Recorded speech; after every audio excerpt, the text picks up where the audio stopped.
तो वह संसार चक्र में न पड़े, उसका मोक्ष हो जाए, यही मुझे वर चाहिए। और हे भगवान, मेरी एक इच्छा और है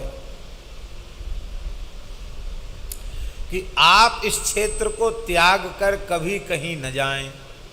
वैसे तो आप सर्वत्र हैं, पर इस क्षेत्र में आपकी विशेष स्थिति रहनी चाहिए।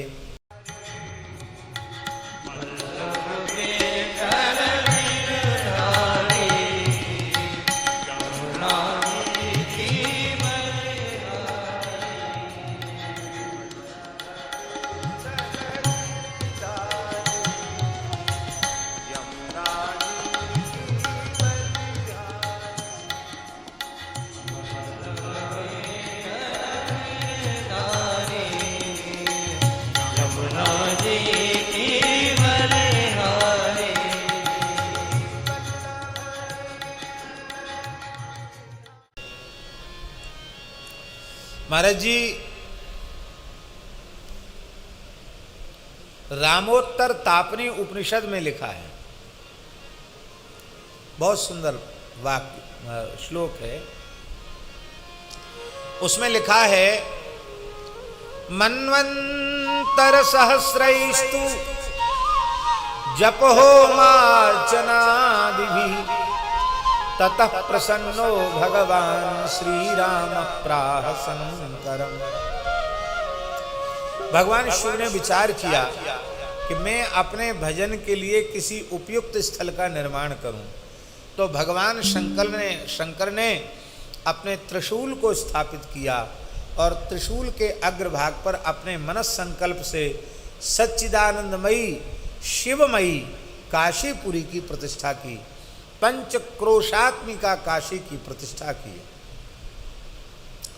ये पंचक्रोशात्मिका जो काशी है वो संपूर्ण काशी ही ज्योतिर्लिंग है, केवल बाबा विश्वनाथ ज्योतिर्लिंग नहीं है, संपूर्ण काशी ही ज्योतिर्लिंग है। आपने सुना है, ठाकुर रामकृष्ण परमहंस देव जी जब प्रथम बार काशी गए तो उन जमानों में साधन नहीं थे, जल मार्ग ही थे प्रायः। तो नौका से गंगा जी के माध्यम से वो पहुँचे थे। तो उन्होंने काशी में प्रवेश करने से वो एकदम विकल हो गए कि हम कैसे काशी में प्रवेश करें। क्यों? बोले संपूर्ण काशी ज्योतिर्लिंग के रूप में दिखाई पड़ रही है, मैं शिवजी पर अपना पैर कैसे रखूं। ठाकुर रामकृष्ण परमहंस देव जी भाव समाधि में चले गए, समाधि लग गई। ऐसी दिव्य सच्चिदानंदमयी शिवस्वरूपा काशी को भगवान ने प्रकट किया और काशी में रहकर भगवान शिव ने हजारों मनवंतरों तक श्री राम नाम का जप, श्री राम मंत्र से आहुति और श्री राम जी का अर्चन किया। 1000 मनवंतर नहीं, मनवंतर सहस्रैस्तु, सहस्रैहि में बहुवचन है।